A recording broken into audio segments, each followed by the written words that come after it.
핀란드가 발칵 뒤집혔습니다. 단 2명의 한국인 입국자 때문인데요. 서류도 완벽했고 말투도 공손했지만 단 한마디 한국어에 사방이 정지한 듯 조용해졌습니다. 도대체 무슨 일이 있었던 걸까요? 15년 전 물속에서 시작된 운명 같은 이야기, 지금 시작합니다. 여기서 잠깐 좋아요와 구독 버튼 눌러주는 센스. 안녕하세요. 저는 알렉산더 슈미트, 독일 출입국 관리소 부국장으로 현재 핀란드 국경에서 근무 중입니다. 오늘도 여느 날과 같이 출입국 심사대에 앉아 여권을 확인하고 입국 허가 도장을 찍습니다.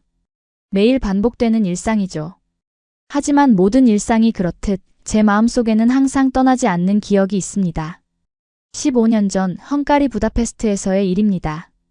도나우강을 따라 산책하던 중 발을 헛디뎌 차가운 강물에 빠졌죠. 수영을 할 줄 몰랐던 저는 목숨이 위태로웠습니다.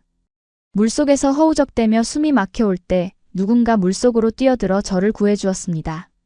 그는 한국인 유학생이었습니다. 괜찮으세요? 병원에 가봐야 할 것 같은데요. 그의 젖은 머리카락에서 물방울이 떨어지며 질문했던 모습이 아직도 선명합니다. 저는 겨우 고개를 끄덕였고 그는 저를 근처 의료진에게 데려다 주었죠. 정신이 혼미해 제대로 된 감사 인사도 못했습니다. 다음 날 그를 찾아보려 했지만 이미 다른 도시로 여행을 떠났다는 소식만 들었죠. 이름도 연락처도 알지 못한 채 말입니다. 슈미트 부국장님, 다음 입국자 들어오셨습니다. 동료의 목소리에 정신이 돌아옵니다. 잠시 과거에 빠져 있었군요. 창문 너머로 눈이 내리는 핀란드의 풍경이 보입니다. 한국인이 저를 구해준 그날도 이렇게 추웠습니다. 가슴 한구석이 아직도 조여옵니다. 은인에게 제대로 감사를 표하지 못했다는 후회가요. 네, 들여보내주세요. 직업적 습관으로 표정을 가다듬고 다음 입국자를 맞이합니다. 타국에서 일하는 독일인으로서 저는 항상 원칙주의자로 알려져 있습니다. 규정과 절차를 철저히 지키죠. 하지만 동료들은 제가 한국인들에게 미묘하게 다른 태도를 보인다고 말합니다. 부정하진 않습니다. 한국 여권을 보면 항상 가슴이 두근거리니까요. 혹시 그 사람일까? 이런 헛된 기대를 품는 제 자신이 우스울 때도 있습니다. 15년이 지났는데 말이죠. 하지만 오늘따라 그날의 기억이 더 선명하게 떠오릅니다. 물에 잠기는 공포, 싸늘한 물속의 절망, 그리고 갑자기 내 손을 잡아준 따뜻한 손길.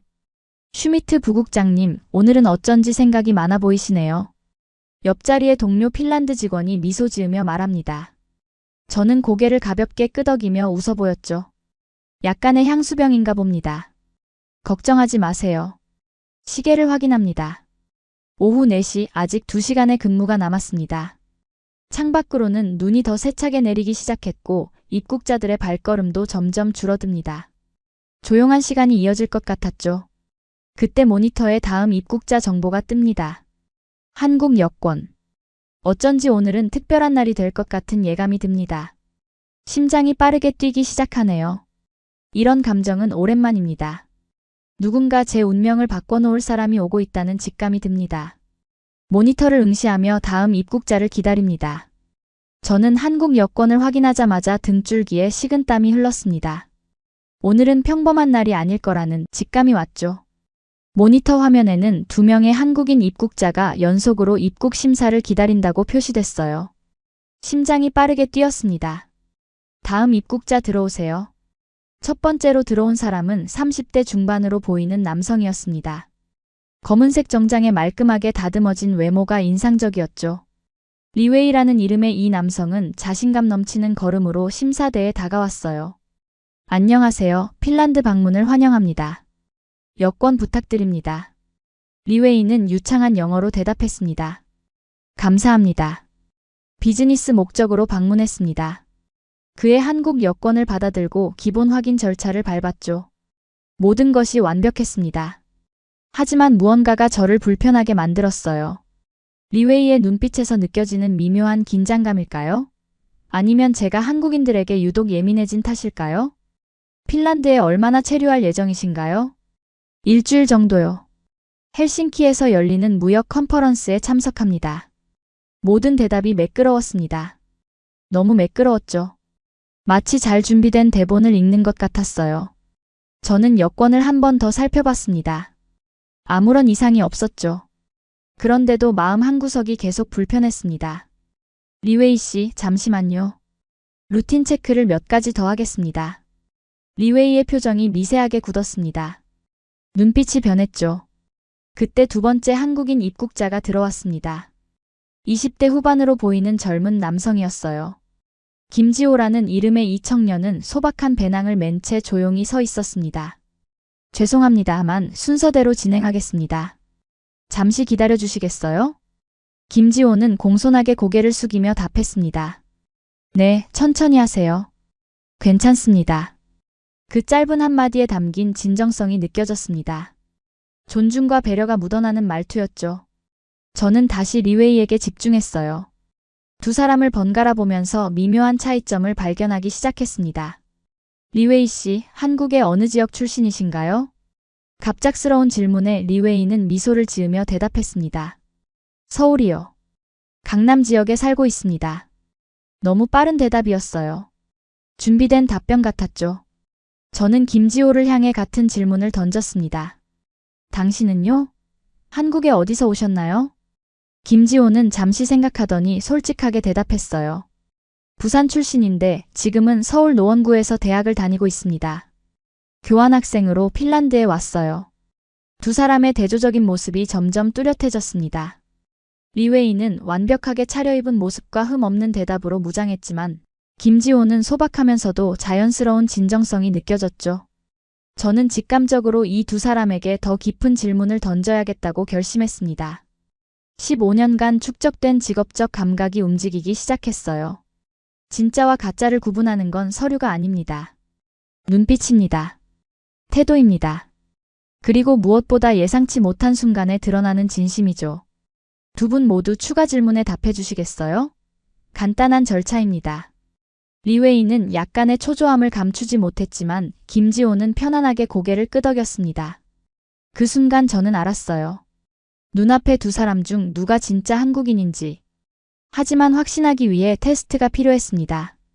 제 마음속 깊은 곳에서는 15년 전 그 청년의 얼굴이 김지호와 겹쳐 보이기 시작했어요. 하지만 그건 착각일 수도 있었죠. 저는 감정을 억누르고 다음 단계로 넘어갔습니다. 출입국 관리소의 형광등 불빛 아래 세 사람의 운명이 조용히 얽히기 시작했습니다. 15년 전 물속에서의 기적이 다시 한번 제 삶을 바꿀 준비를 하고 있었어요. 그리고 저는 그 순간을 놓치지 않기로 마음먹었습니다. 저는 두 사람을 작은 면담실로 안내했습니다. 규정을 벗어난 행동이지만 제 직감을 무시할 수 없었죠. 면담실은 작고 소박했습니다. 흰 벽에 테이블 하나, 의자 3개가 전부였어요. 두 사람은 제 맞은편에 나란히 앉았습니다. 간단한 한국어 테스트를 해보겠습니다. 리웨이의 눈빛이 순간 날카로워졌지만 곧 자연스러운 미소로 바뀌었습니다. 김지호는 약간 의아한 표정이었지만 순순히 따랐죠. 한국의 제2도시는 어디인가요? 김지호가 즉시 대답했습니다. 부산이죠. 제 고향이에요. 리웨이도 망설임 없이 말했습니다. 부산입니다. 두 사람 모두 정답이었습니다. 하지만 이건 기본적인 질문이었죠. 좀 더 깊이 들어가 볼 필요가 있었습니다. 자갈치 시장은 어디에 있나요? 김지호의 얼굴에 미소가 번졌습니다. 부산 남포동에 있어요. 어릴 때 할머니와 자주 갔었죠. 바다 냄새가 아직도 기억납니다. 리웨이는 잠시 생각하더니 대답했습니다. 부산에 있는 유명한 시장입니다. 정확하지만 너무 일반적인 답변이었어요. 저는 더 깊이 파고들었습니다. 경부선이 지나는 주요 도시들을 말해보세요. 김지호는 손가락을 꼽으며 대답했습니다. 서울, 수원, 대전, 대구, 부산이 주요 정차역이죠. 고속철도 KTX 노선으로 유명한데 서울에서 부산까지 약 2시간 반 정도 걸립니다. 리웨이는 눈을 깜빡이며 망설였습니다. 서울, 대전, 대구, 부산요. 정확했지만 교과서적인 답변이었죠. 이제 조금 더 개인적인 질문으로 넘어갔습니다. 한국의 역대 대통령을 아는 대로 말해보세요.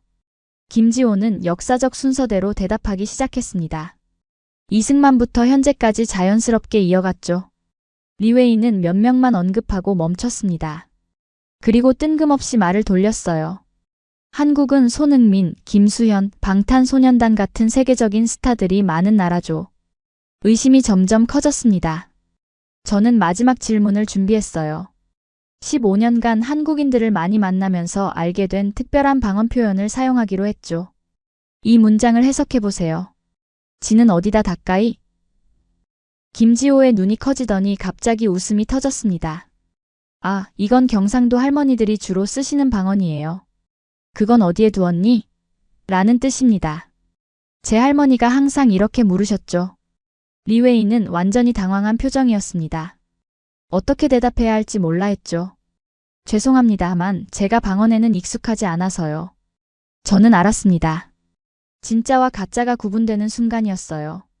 문화적 뉘앙스, 개인적 경험과 연결된 감정, 이런 것들은 쉽게 학습할 수 없는 진짜 정체성의 일부니까요. 김지호의 대답에는 추억과 감정이 담겨 있었습니다. 리웨이의 대답은 암기된 정보에 불과했죠. 테스트를 마치고 저는 두 사람에게 잠시 기다려 달라고 부탁했습니다. 밖으로 나와 동료들에게 리웨이의 여권을 더 자세히 조사해 달라고 요청했어요. 그리고 다시 면담실로 돌아왔습니다. 이제는 김지호에게만 집중할 시간이었죠. 김지호를 바라보며 갑자기 15년 전 그 청년의 모습이 겹쳐 보였습니다. 비슷한 눈매, 비슷한 미소, 특히 공손하면서도 따뜻한 말투가 그날의 기억을 더욱 선명하게 만들었어요. 용기를 내어 물었습니다. 혹시 아버님께서 오래전 유럽에서 유학하신 적이 있나요? 김지호의 눈이 커졌습니다. 의외의 질문에 놀란 듯 했지만 곧 밝게 대답했어요. 네, 맞아요. 아버지는 헝가리 부다페스트에서 음악을 공부하셨대요. 어떻게 아셨죠? 심장이 빠르게 뛰기 시작했습니다. 설마 그때 그 청년이 김지호의 아버지일까요? 확인하고 싶었지만 먼저 해결해야 할 문제가 있었죠. 리웨이의 정체를 확실히 밝히는 일이었습니다. 하지만 제 마음속에는 이미 희망의 불씨가 타오르기 시작했어요. 동료가 리웨이의 조사 결과를 가지고 왔습니다. 예상대로였습니다. 여권은 정교한 위조품이었고 리웨이는 국제인신매매 조직과 연관되어 있었죠. 이런 사례는 최근 몇 년간 증가하는 추세였습니다. 아시아 국가 여권을 위조해 불법 입국을 시도하는 케이스가 많아졌거든요. 저는 리웨이를 다른 직원들에게 인계하고 김지호와 단둘이 이야기할 기회를 만들었습니다. 심장이 빠르게 뛰었습니다. 마치 운명의 실이 15년 만에 다시 엮이는 것 같았죠. 김지호는 의자에 앉아 저를 바라보고 있었습니다. 그 눈빛이 15년 전 그 청년과 정말 닮았습니다.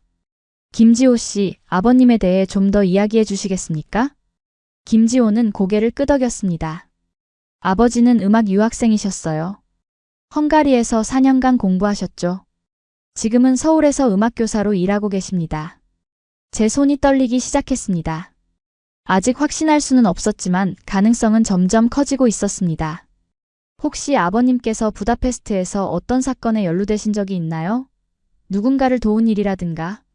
김지호의 얼굴에 미소가 번졌습니다. 그 미소가 가슴을 울렸습니다. 그걸 어떻게 아셨죠? 아버지는 유학 시절 도나우강에서 물에 빠진 사람을 구하셨대요. 가끔 그 이야기를 하시는데 그날 이후 인생이 달라졌다고 하셨습니다. 숨이 멎는 듯 했습니다. 제 눈가가 뜨거워졌습니다.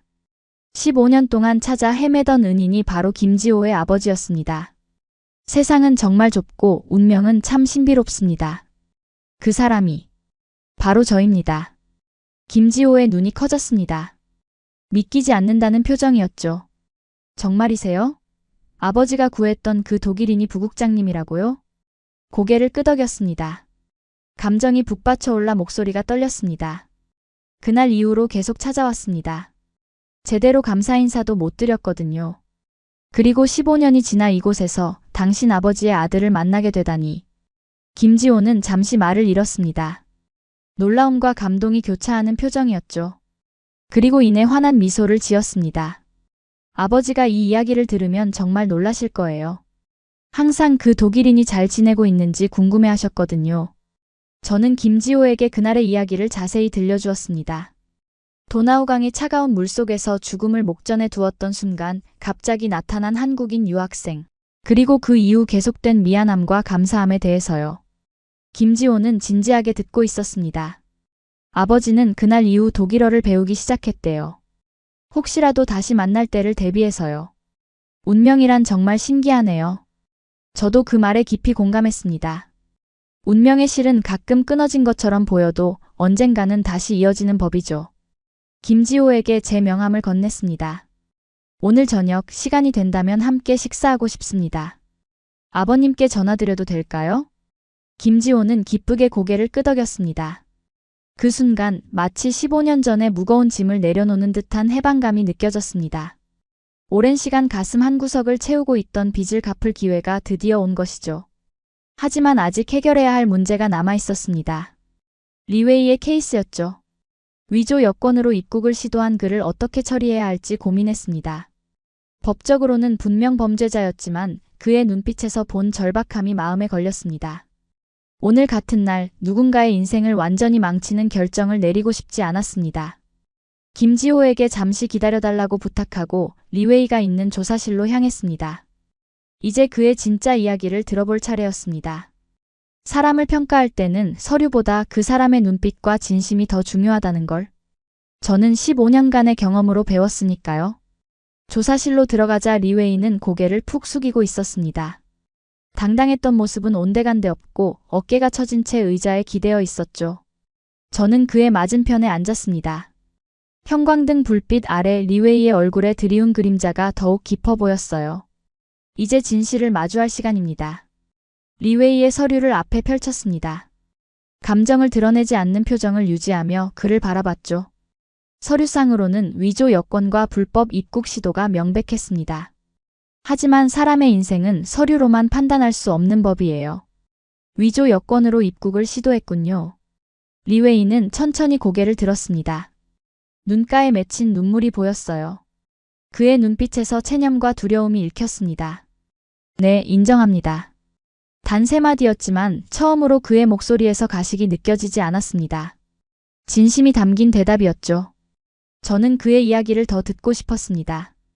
때로는 법 집행자로서 규정을 따르는 것보다 한 인간으로서 상대를 이해하는 것이 더 중요할 때가 있으니까요.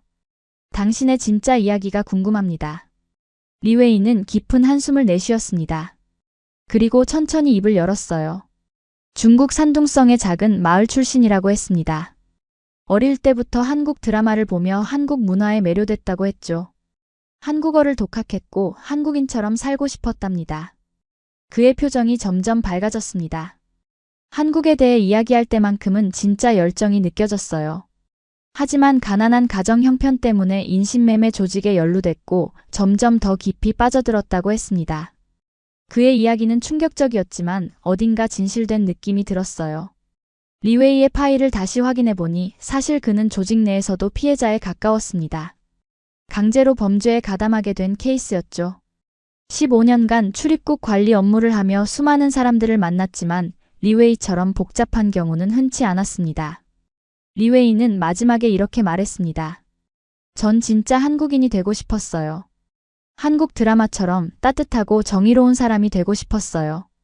그의 말에 깊은 침묵이 흘렀습니다. 진정성과 범죄 사이의 경계가 모호해지는 순간이었죠. 창문 너머로 보이는 핀란드의 눈 내리는 풍경이 우리 사이의 무거운 공기를 더욱 짙게 만들었습니다. 저는 생각에 잠겼습니다. 법적으로는 리웨이를 구금하고 추방해야 합니다. 하지만 그가 조직의 피해자라는 점과 그의 진심 어린 회한이 마음에 걸렸어요. 때로는 규정보다 인간적인 판단이 필요한 순간이 있습니다. 결국 저는 리웨이를 구금하되 그의 상황을 고려해 인도적 지원을 요청하는 보고서를 작성하기로 결정했어요. 조직에 대한 정보를 제공하는 조건으로 그의 처벌을 감경해주는 방향을 제안했죠. 리웨이에게 이 결정을 알리자 그의 눈에 희망의 빛이 돌아왔습니다. 리웨이를 다른 직원에게 인계한 후 저는 복도를 천천히 걸었습니다. 발걸음이 무거웠어요. 오늘 하루는 정말 특별했습니다. 15년 전 생명의 은인과 연결된 김지호를 만났고 한국을 동경하는 가짜 한국인 리웨이의 진실을 들었습니다. 사람의 정체성이란 무엇일까요? 여권과 국적이 전부일까요? 아니면 마음속에 품은 가치와 태도가 더 중요할까요? 저는 이런 생각을 하며 김지호가 기다리는 방으로 향했습니다. 이제 과거와 현재를 잇는 소중한 연결고리를 놓치지 않을 차례였어요.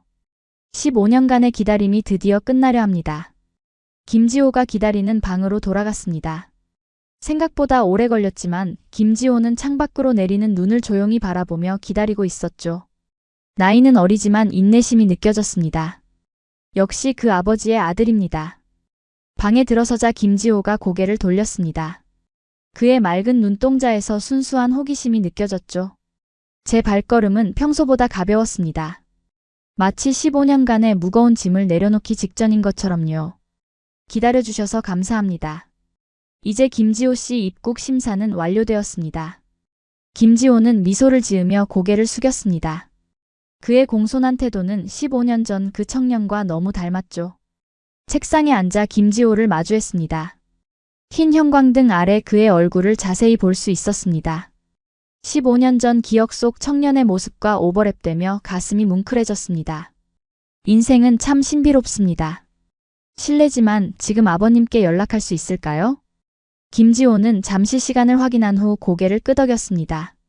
한국은 지금 저녁 시간이라 가능할 거예요. 심장이 빠르게 뛰기 시작했습니다. 15년간 상상해온 순간이 드디어 눈앞에 펼쳐지려 합니다. 김지호가 휴대폰을 꺼내 아버지에게 전화를 걸었죠. 통화 연결음이 들릴 때마다 숨이 멎는 듯 했습니다. 손바닥에 식은땀이 맺혔고 의자에 깊이 기댄 채 진정하려 노력했습니다. 김지호가 간단히 상황을 설명한 후 전화기를 건넸습니다. 손이 떨려 전화기를 받는데도 애를 먹었죠.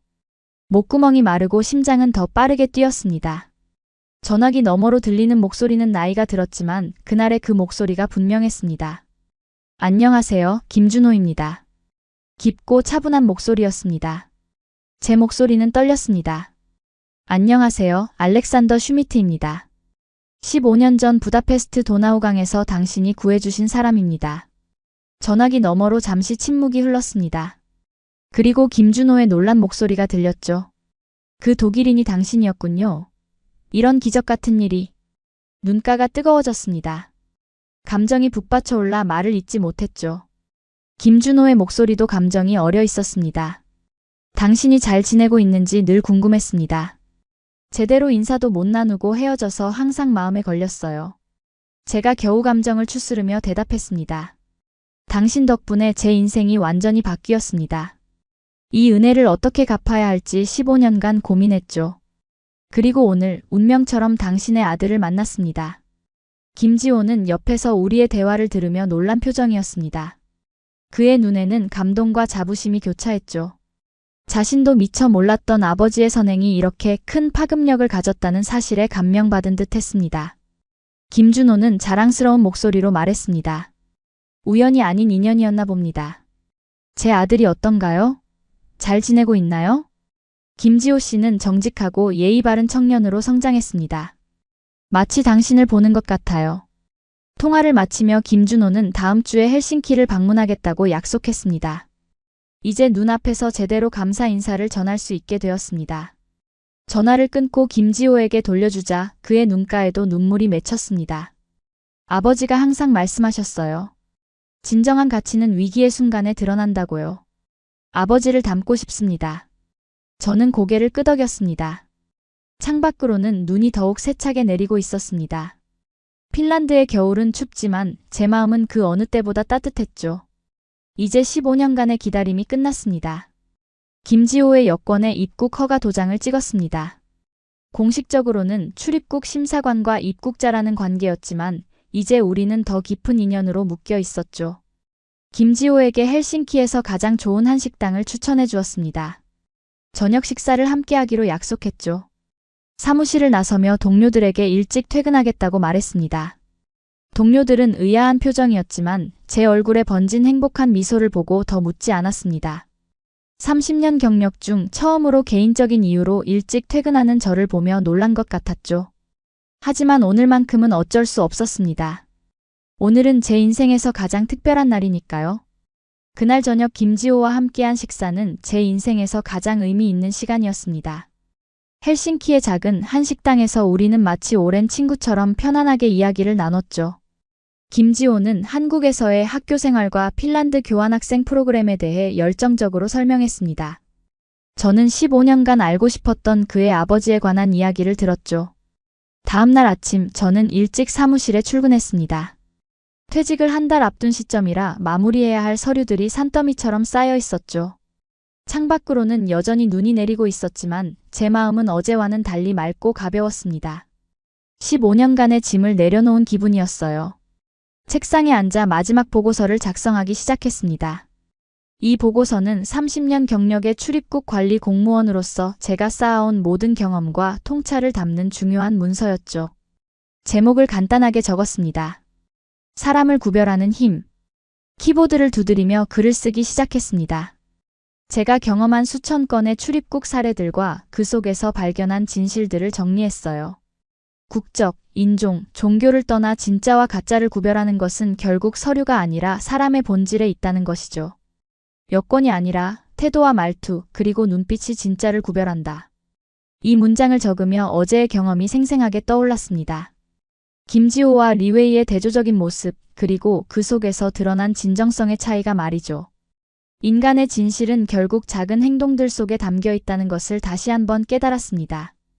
점심시간이 지나갈 때까지 저는 계속해서 보고서를 작성했습니다. 동료들이 식사를 권했지만 이 작업을 멈추고 싶지 않았어요. 이 보고서는 단순한 업무 마무리가 아니라 제 인생의 중요한 깨달음을 담는 작업이었으니까요. 오후가 되어 보고서가 거의 마무리될 무렵 동료 하나가 제 책상으로 다가왔습니다. 슈미트 부국장님, 우체국에서 소포가 왔습니다. 의아한 마음으로 소포를 받아들었습니다. 발신인은 김지호였죠. 소포를 조심스럽게 열었습니다. 안에는 작은 나무 액자와 짧은 편지가 들어있었어요. 액자에는 감사합니다라는 한글 문구가 아름답게 새겨져 있었습니다. 편지는 간결했습니다. 김지호는 어제 저녁 함께 해준 것에 감사하다고 썼고 아버지가 다음 주 화요일에 헬싱키에 도착한다는 소식을 알려왔습니다. 함께 식사하자는 초대와 함께 이 액자가 제 새 출발을 응원하는 선물이라고 했죠. 액자를 책상 위에 세웠습니다. 햇빛에 비친 한글이 더욱 아름답게 보였어요. 그 옆에는 제가 15년간 모아온 한국 관련 물건들이 있었습니다. 한글 교재, 한국 지도, 서울 시내 사진들, 그리고 도나우강 사진 한 장이요. 이제 그 컬렉션에 김지호의 선물이 더해졌습니다. 보고서를 마무리하며 마지막 문장을 적었습니다. 진실은 서류가 아닌 마음속에 있다. 30년간 출입국 관리소에서 일하며 배운 가장 중요한 교훈이었죠. 서류는 위조할 수 있지만 진심은 위조할 수 없다는 것을요. 보고서를 인쇄해 제출하러 가는 길, 창밖을 바라보니 눈이 그치고 맑은 하늘이 보이기 시작했습니다. 마치 새로운 시작을 알리는 것 같았어요. 퇴직 후의 삶에 대한 계획이 머릿속에서 형태를 갖추기 시작했습니다. 한국어를 본격적으로 배워볼까요? 아니면 한국을 여행해볼까요? 가능성은 무궁무진했습니다. 보고서를 국장님께 제출하고 나오는 길 핸드폰에 메시지가 도착했습니다. 김지호가 보낸 사진이었어요. 아버지와 통화하는 모습을 찍은 것이었죠. 사진 속 김준호의 얼굴에는 15년 전 그날의 모습이 그대로 담겨 있었습니다. 시간은 흘렀지만 그의 따뜻한 미소는 여전했어요.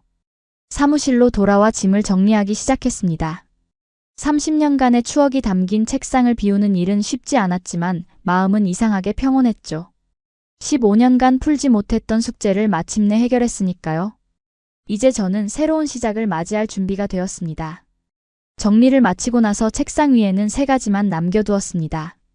한글 교재, 김지호가 준 액자, 그리고 제 마지막 보고서 사본이었어요. 이 3가지는 제 새로운 삶의 나침반이 될 것이라고 생각했습니다. 제가 앞으로 나아가야 할 방향을 알려주는 소중한 안내자들이요. 사무실을 나서며 마지막으로 창밖을 바라봤습니다. 이제 눈은 완전히 그쳤고 해가 구름 사이로 얼굴을 내밀고 있었어요. 마치 제게 미소를 건네는 것 같았죠. 15년간의 겨울이 끝나고 이제 새로운 봄이 시작되려 합니다. 3개월 후 퇴직한 저는 한국행 비행기에 몸을 실었습니다. 더 이상 출입국 심사관이 아닌 평범한 여행자로서였죠. 김준호와 김지호의 초대로 서울을 방문하게 된 것입니다. 아내 마르타도 함께였습니다. 15년간 제 이야기를 들어온 아내도 김준호를 만나고 싶어 했죠. 설레나요? 마르타가 물었습니다. 고개를 끄덕였습니다. 평생 처음 가는 아시아였고 그것도 15년간 마음 한구석을 차지하고 있던 나라였으니까요. 3개월간 한국어를 공부했지만 아직 간단한 인사말 뿐이었죠. 창가에 앉아 생각에 잠겼습니다. 한 달 전 김준호가 핀란드를 방문했던 날이 떠올랐습니다. 15년 만에 생명의 은인을 직접 마주했을 때의 감동은 말로 표현할 수 없었죠. 김준호는 저를 꼭 안아주었습니다. 15년 전 강물에서 저를 구했던 그 손길이 다시 저를 감싸 안은 것입니다. 10시간 비행 끝에 인천공항에 도착했습니다. 게이트를 나서자 김지호와 김준호가 환한 미소로 우리를 맞이했습니다. 김준호의 손에는 슈미트 가족 환영합니다 라는 한글 플래카드가 들려 있었죠. 한국에 오신 것을 환영합니다. 김준호가 유창한 독일어로 인사했습니다. 그가 15년간 독일어를 꾸준히 공부했다는 사실이 놀라웠죠. 저도 준비한 한국어로 답했습니다. 만나서 반갑습니다. 서툰 발음이었지만 김준호의 얼굴에 기쁨이 번졌습니다. 마르타도 한국어로 인사했죠. 김준호의 차로 서울로 향했습니다. 창밖으로 보이는 한국의 풍경은 신기했습니다. 높은 아파트들, 화려한 간판들, 분주하게 오가는 사람들까지 모든 것이 새로웠죠. 김지호는 열심히 가이드 역할을 했습니다. 서울의 역사와 문화에 대해 설명했죠. 일주일간의 여행은 잊을 수 없는 경험이었습니다. 김준호의 집에서의 가족 식사, 서울 주요 관광지 방문, 그리고 김준호와 나눈 깊은 대화들까지 모든 순간이 소중했습니다. 특히 김준호의 학교 방문이 인상적이었죠. 그는 음악 선생님으로 학생들에게 존경받고 있었습니다. 마지막 날 저녁 한강변 레스토랑에서 작별 식사를 했습니다. 서울의 야경이 아름답게 펼쳐졌죠. 김준호가 조용히 말했습니다. 이제 우리는 단순한 은인과 수혜자가 아닙니다. 우리는 가족입니다. 그 말에 가슴이 뭉클해졌습니다. 김준호는 잔을 들어 건배를 제안했죠. 한국과 독일, 우리의 인연에. 잔을 부딪히며 생각했습니다. 한국은 저를 2번 살렸습니다. 한 번은 물속에서, 또 한 번은 진심 속에서요. 핀란드로 돌아온 후 저는 사무실을 새롭게 꾸몄습니다. 책상 위에는 한강을 배경으로 김준호, 김지호와 찍은 사진을 놓았죠. 벽에는 한국에서 가져온 태극기도 걸었습니다. 제 주변 사람들은 이런 변화에 놀랐습니다. 수십 년간 여러 나라를 방문했지만 어느 나라 국기도 걸지 않았던 제가 왜 한국 국기를 걸었냐고 물었죠. 저는 미소 지으며 대답했습니다. 한국은 특별합니다. 그 나라 사람들의 정직함과 따뜻함, 위기 속에서도 빛나는 용기가 저를 변화시켰습니다. 이제 저는 독일 출입국 관리소에서 특별 강의를 합니다. 진정한 국경 관리는 서류가 아닌 사람을 보는 것이라는 주제로요. 강의 마지막에는 항상 같은 말로 끝을 맺습니다. 여권만으로는 사람을 판단할 수 없습니다. 진짜 한국인은 서류가 아닌 사람됨됨이로 구별됩니다. 그리고 그 정신은 우리 모두가 배워야 할 가치입니다. 오늘의 사연은 어떠셨나요? 이번 영상을 어떻게 생각하시는지 댓글로 의견을 남겨주시고 좋아요를 눌러주세요. 다음에도 더 흥미진진한 사연으로 찾아뵙겠습니다. 여러분의 사연 제작소 감동 나누기였습니다. 감사합니다.